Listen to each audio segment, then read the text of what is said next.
The insult was small, just one ugly word tossed across a polished boardroom table.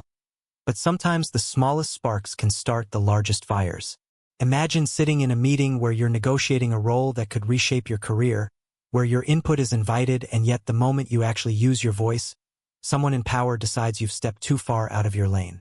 That was the exact reality Pauletta Washington faced when a senior executive, flustered, red-faced, and losing ground, lashed out with a word so sharp it cut through the room like glass. "You're just being a bitch." The silence that followed was louder than any outburst. Every assistant, every producer, every intern froze, realizing they had just witnessed something that would not vanish into thin air.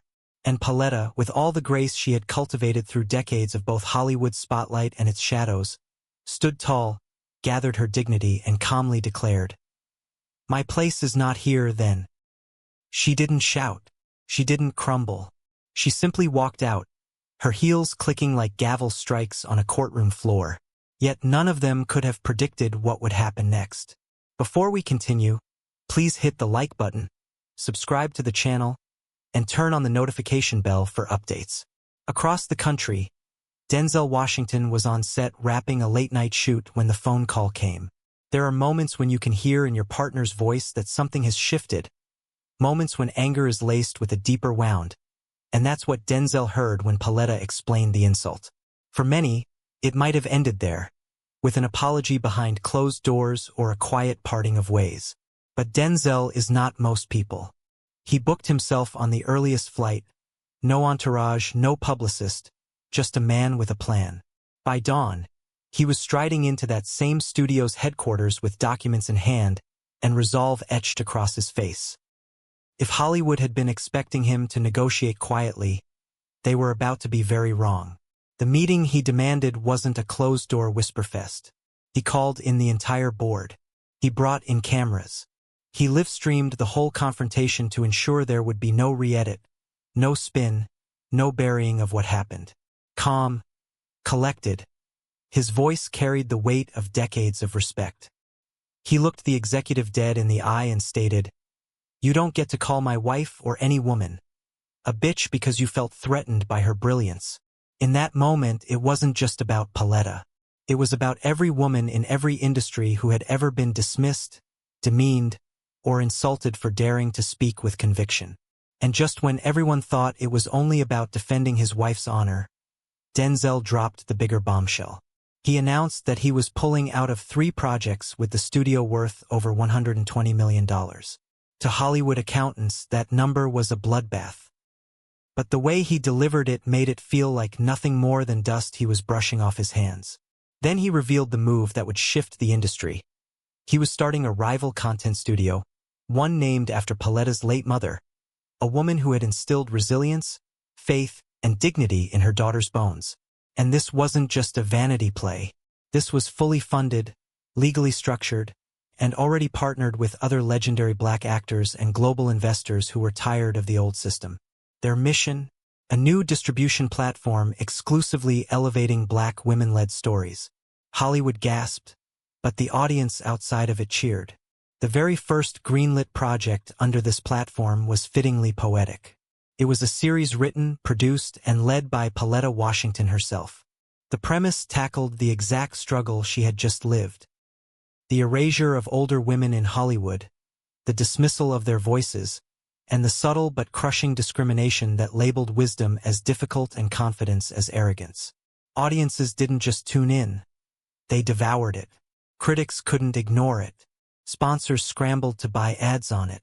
Suddenly, the same executives who had watched her leave the boardroom were watching their stock prices dip and their sponsorship deals collapse. Sponsors and investors quietly pulled away from the insult-stained studio, forcing its board to oust the executive whose words had lit this fire.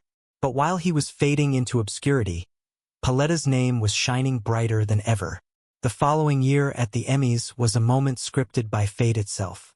Pauletta Washington walked across the stage not as someone's wife, not as a side note in Denzel's legendary career, but as a powerhouse in her own right, clutching the Best Actress award for the very series that had been born out of insult. The irony was staggering, the vindication complete. Standing there, she didn't cry or rage. She stood firm, owning her space, and delivered a speech that became an instant classic. They called me a bitch, but I knew better. I'm a builder, not a beggar. And today, I'm building space for every woman who's ever been told to sit down and smile. The audience stood in ovation, some weeping openly, others roaring as if they too had been waiting for someone to articulate what they had been holding inside for years. And from his seat, Denzel mouthed two simple words to her, eyes locked with hers. That's right. It's worth pausing to think about why this story resonates so deeply. We live in a world where women's voices are often labeled with adjectives designed to shrink them. Bossy, emotional, aggressive, while men saying the same things are praised as strong leaders. What Pauletta endured in that meeting wasn't unique. What was unique was her refusal to accept it and the seismic response it triggered. How many times have we each swallowed an insult just to keep the peace? How many times have we been told that pushing back would cost us everything? Pauletta lost that contract, but in the end, she gained far more. A legacy. Denzel's response wasn't just about being a protective husband. It was about using his influence to crack open a system and create space where none existed before. Isn't that the kind of allyship we wish more people would show? The aftermath wasn't only about awards and applause. It sparked broader industry changes. Casting agencies and production companies began holding new training sessions on workplace respect. Several streaming platforms publicly committed to expanding opportunities for older actresses, realizing that the audience hunger was there all along.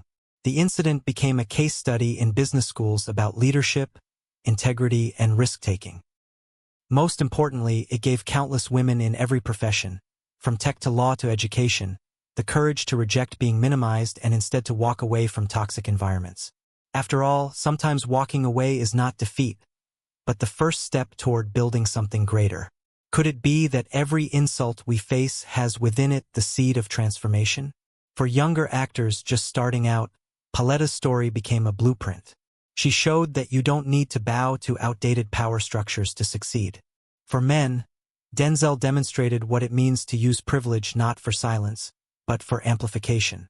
His decision to risk millions wasn't reckless, it was visionary. And for the everyday person, their story became an allegory. You might not have Hollywood millions or a global stage, but you do have your dignity, your talent, and your voice.